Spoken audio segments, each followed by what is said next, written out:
Oh, gotta go, gotta go, gotta go, gotta go. Okay, okay, okay. Okay. Okay. Haha, got ya.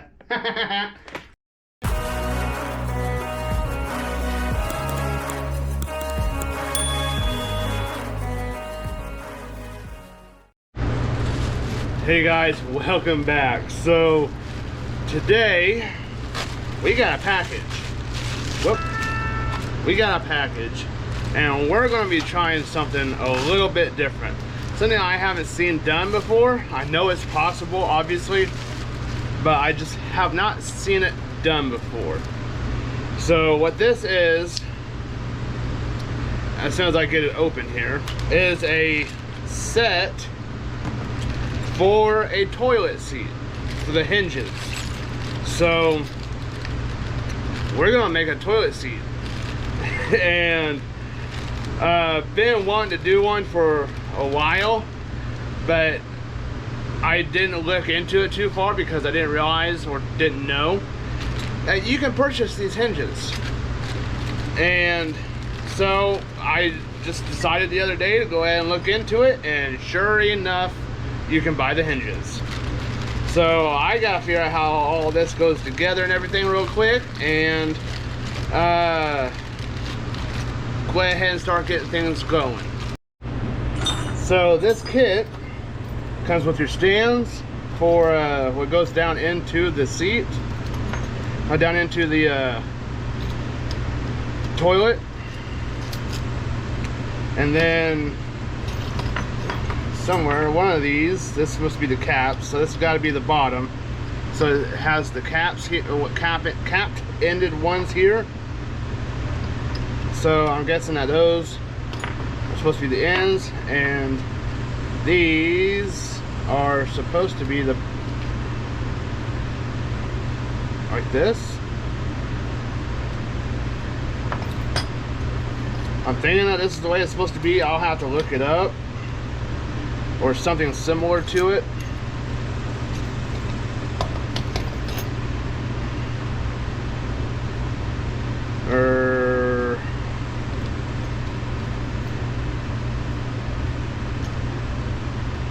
No, yeah, this is for the top. And it does come with screws too. So, no, this does not look right.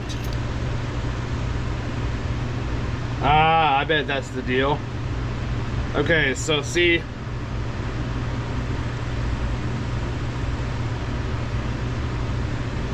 this screws into the top, to the lid, and this screws down into the seat.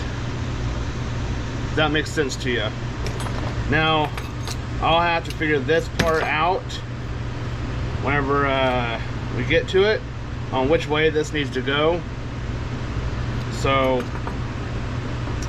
I can at least get all my stuff set up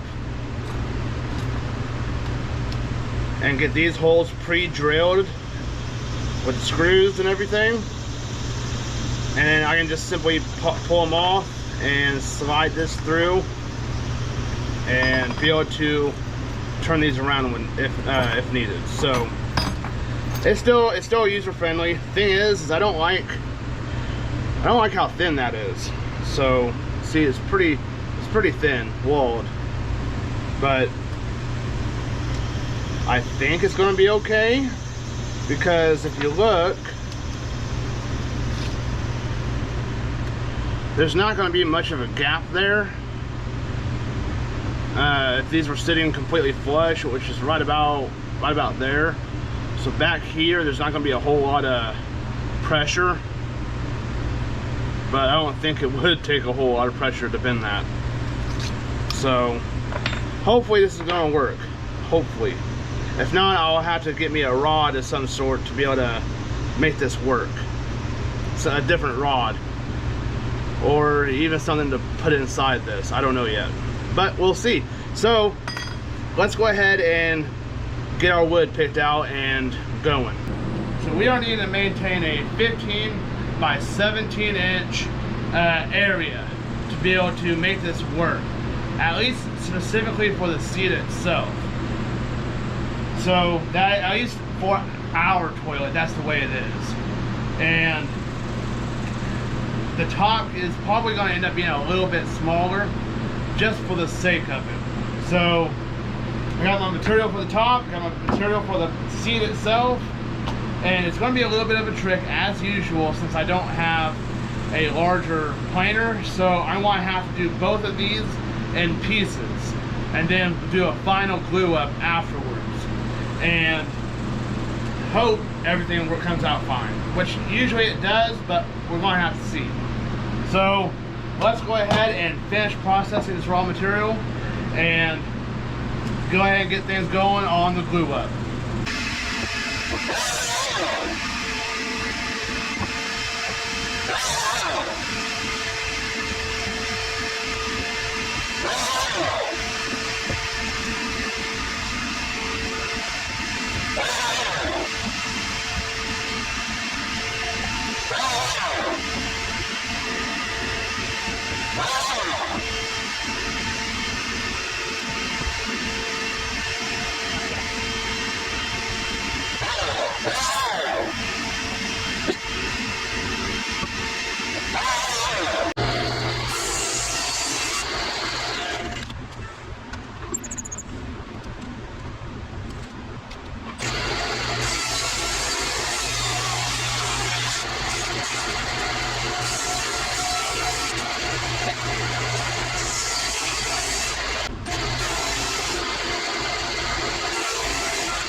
So here you got the general idea what it is. This is going to be the lid, and this is going to be the seat.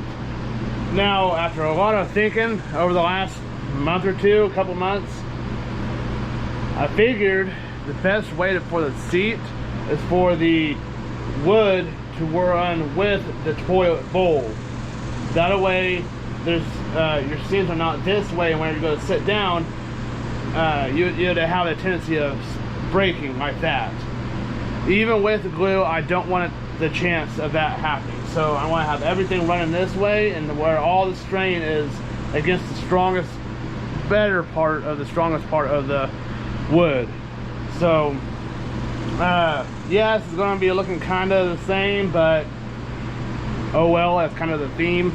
So I still have to run these through the planer, get them cleaned up a little bit for the glue joints, because those just ain't gonna take the joint. Besides, they're not even squares, so I still have to run those through, and then I'll be dealing with glue up.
after the original glue up.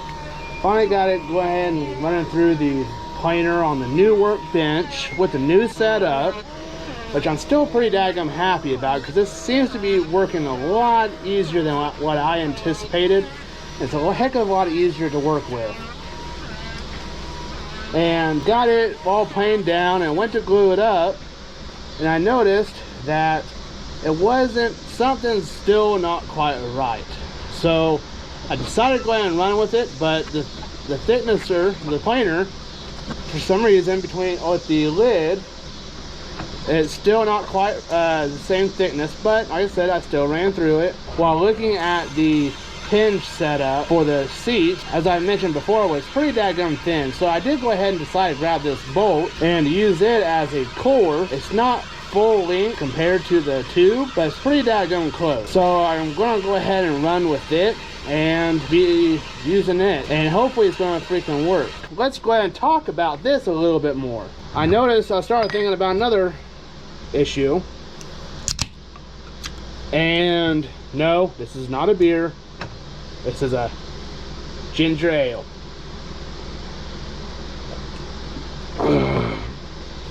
I started thinking with this setup, let's use this side. Let's get you adjusted here. Now, let's get the right cap here. Well, it's supposed to be the right cap. I got it mocked up here on this board, as you can tell. Now this hinge was supposed to be for the bottom, the actual seat.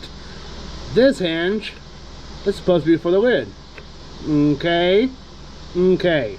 So you may see an issue already. So the gap in between is not the issue. It's the gap between this inner seat hinge and the top of the board here. That is not gonna fly for what I need, and I cannot recess this far enough in there into the board to make it work, because my board is 1.25 inches thick. So no, 1.125 sorry, 1.125 thick. So it's just not gonna work, because yeah, you try to fit 1.125 inside there, you're gonna need a whole lot of extra lubrication to be able to get that thing fitted in there. So I started doing some thinking. I know, beware. Start seeing some smoke coming out. I am going to do the old flip flop. How did I do this? How did I do this earlier? Hold on, I did this earlier. I gotta play with it a little bit to make it work again. Hold on. Let me play with the puzzle again. That's it. So it's basically flip-flopping these. So what it's supposed to be, see this set, it's supposed to be over here. So to be able to maintain it and to be able to be right. Of course, nothing I ever do is right, so I am quite literally flipping the hinges to where the ones that were supposed to be the lid is now the seat, and the one that's supposed to have been the seat is now the lid. Okay, let us get to sanding next, because that's what's next. I gotta sand, and then I gotta do some laying out. So I may lay out first and then sand. Lay out, cut out, then sand. Yeah, I'm gonna lay out, cut out, then sand. So let's jump to laying out.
things are looking real nice now.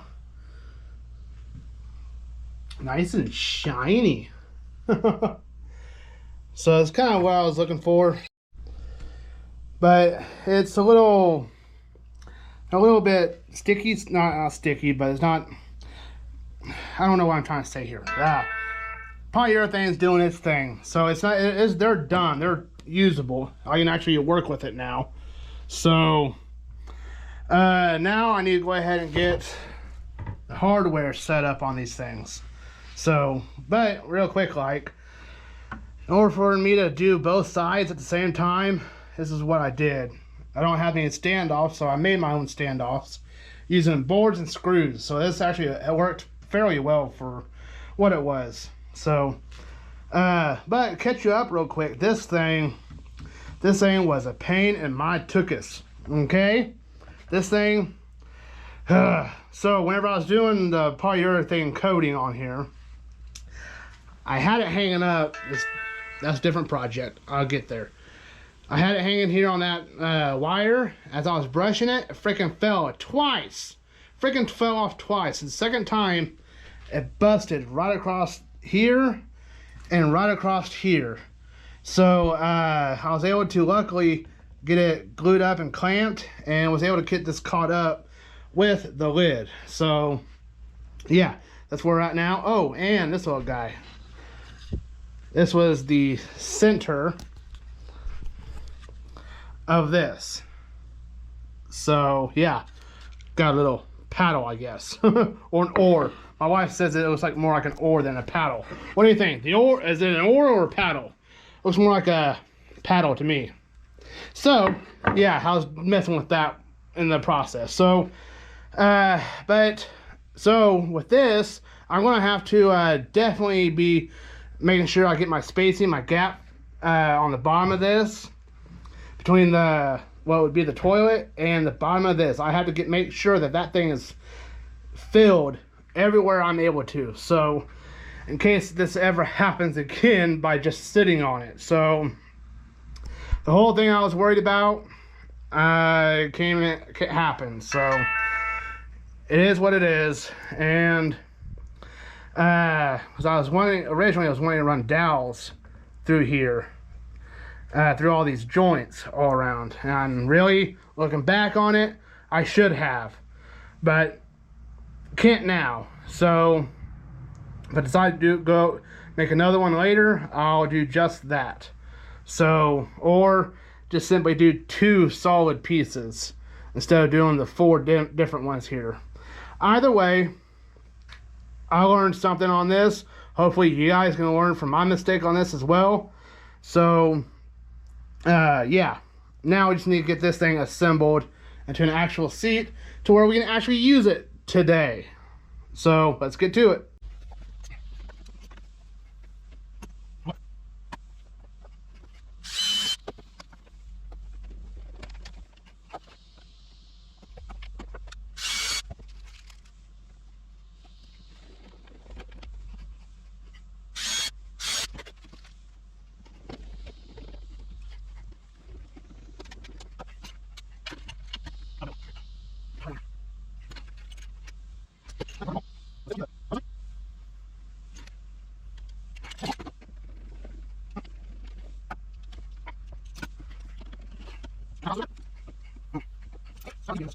Oh, let's go.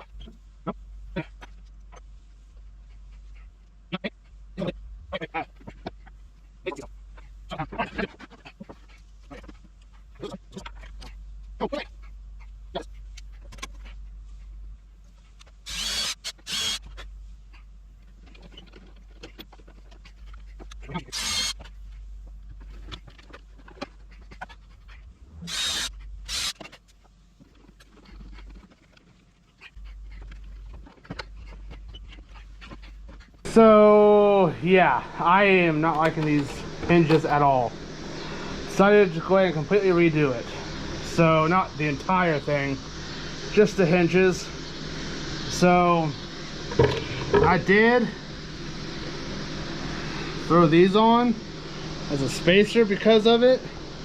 But I think I'm going to be okay because I'm going to end up putting another one across here. It's going to look tacky with this up.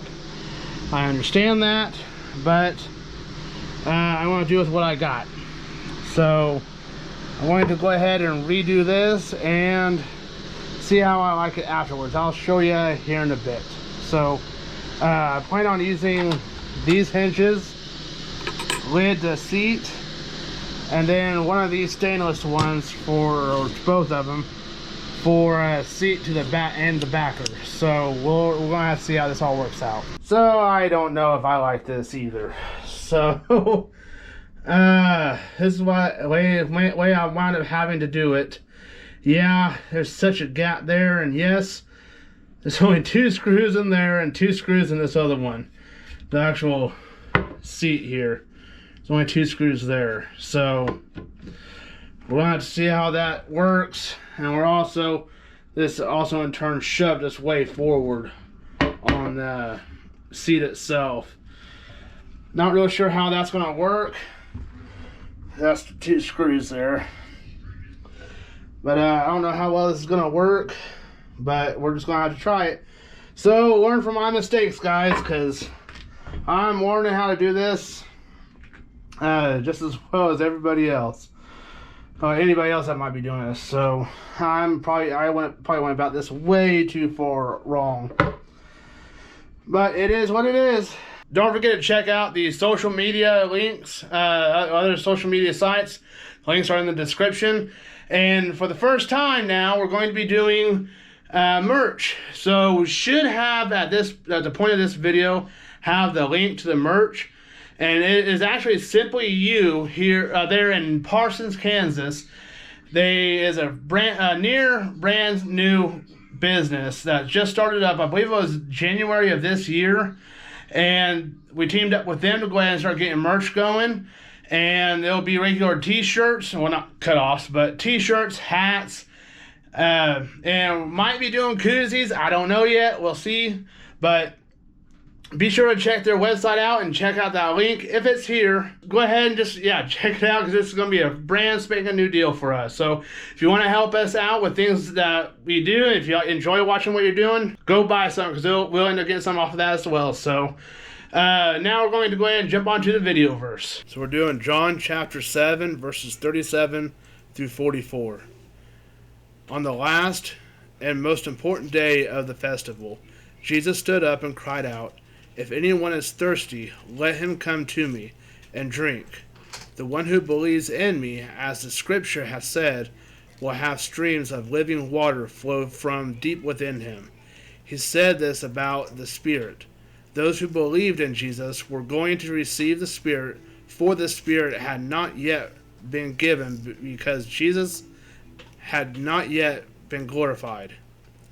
When some from the crowd heard these words, and they said, "This truly is the prophet," others said, "This is the Messiah." But some said, "Surely the Messiah doesn't come from Galilee, does he? Doesn't the scripture say that the Messiah comes from David's offspring and from the town of Bethlehem, where David lived?" So the crowd was divided because of him. Some of them wanted to seize him, but no one laid hands on him. Now, John chapter 7, verses 37 through 44. Thanks for watching, guys, and hope to see y'all in the next one.